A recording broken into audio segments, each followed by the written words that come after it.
Hey everyone, I recently competed in a Toastmasters humorous speech contest, and I actually was fortunate enough to win the club level contest, so I'm moving on to the area level and representing my club there soon. And what I wanted to do is take the video of my speech and do an analysis on it and show you what I did wrong and what I could improve on, as well as what I did right and what you can learn from. Now, funny enough, I have not ever shared a video of me speaking to a live audience before to you guys, which is a little ironic. The speech wasn't perfect, but it's good enough to show you guys, and there's plenty to learn from it. So let's get started. I'd like to introduce you all to Stillman.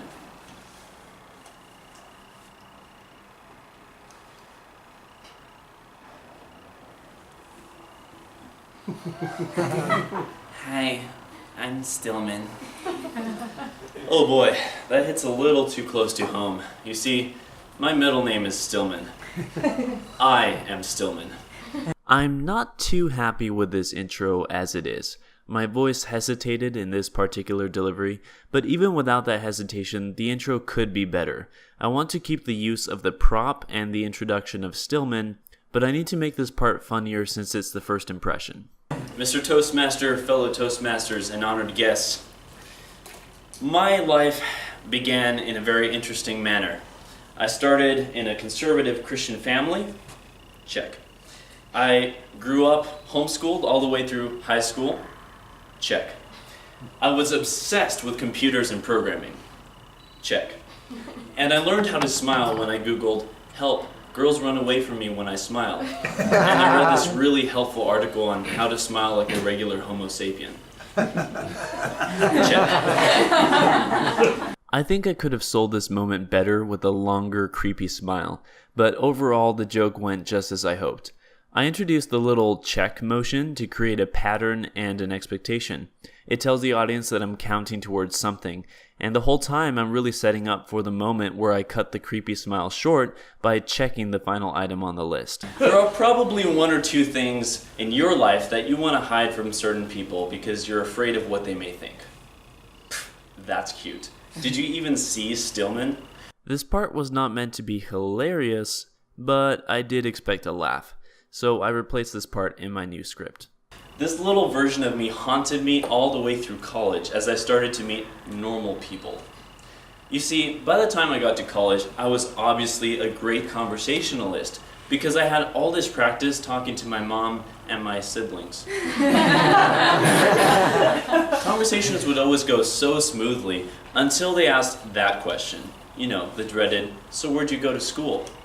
When I tell people that I was homeschooled, it's like I just told them that my parents raised me in an insane asylum. Now, to be fair, it was pretty insane, but it didn't affect me. This is one of the biggest laughs that I get in the entire speech. And what's funny is that I didn't come up with this stuttering idea. I heard someone use it years ago and adopted it into my speech. I didn't steal it. Because this was a successful joke, I could add a similar stutter later in the speech to call back to it and cash in on the gimmick. Come on, homeschooling isn't that weird. I only know a few homeschooling families that killed their couch to make clothing for their children. I borrowed that joke too, by the way. It's actually better to tell people that you're homeless than you're homeschooled, because then they might give you some money and leave you alone, which is what you wanted anyway. I actually did come up with this joke, so there.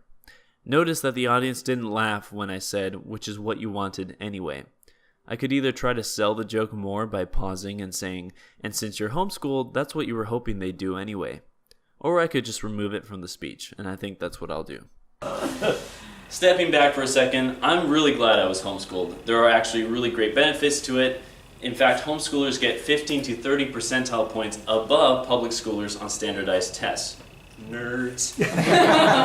And in my experience, a lot of homeschooling was a lot harder than college. In fact, that was probably because my mom was tired after homeschooling 4 kids before me, and in the last 2 years, she pretty much just handed me the books and said, "You're on your own, buddy."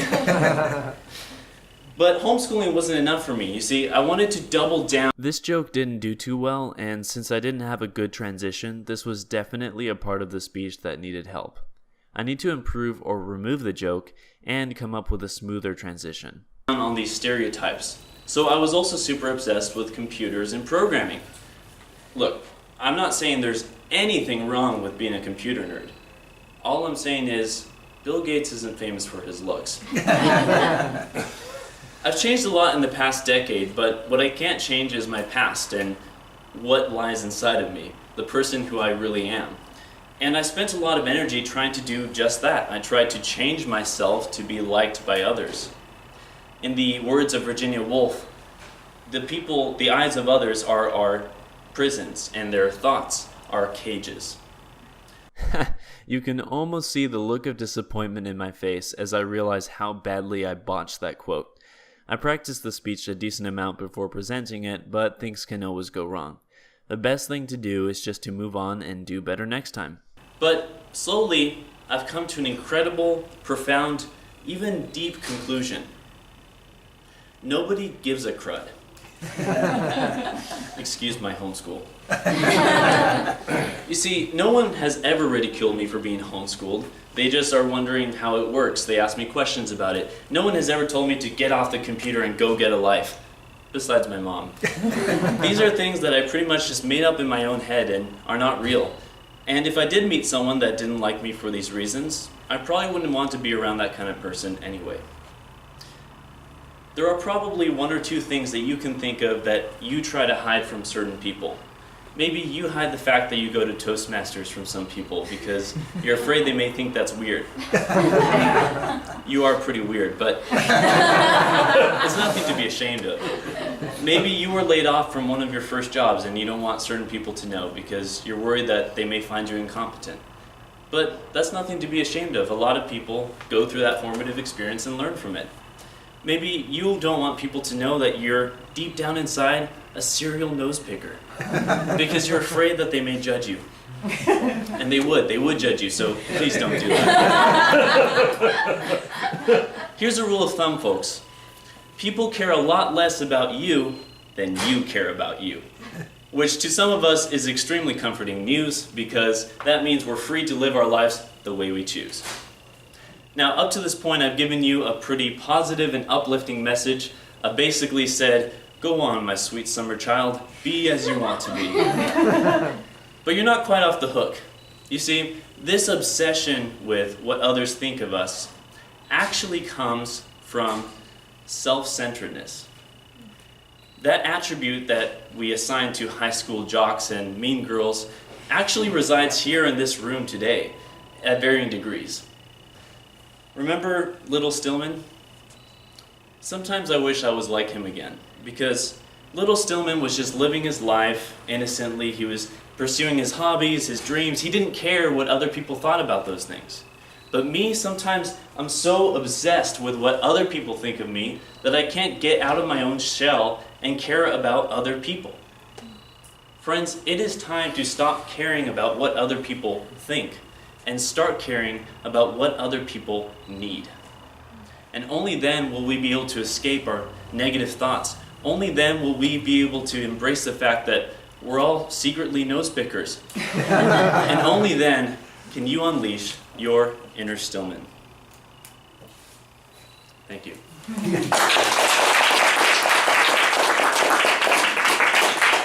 Now you may notice that at the end of the speech, I suddenly got pretty serious for a while.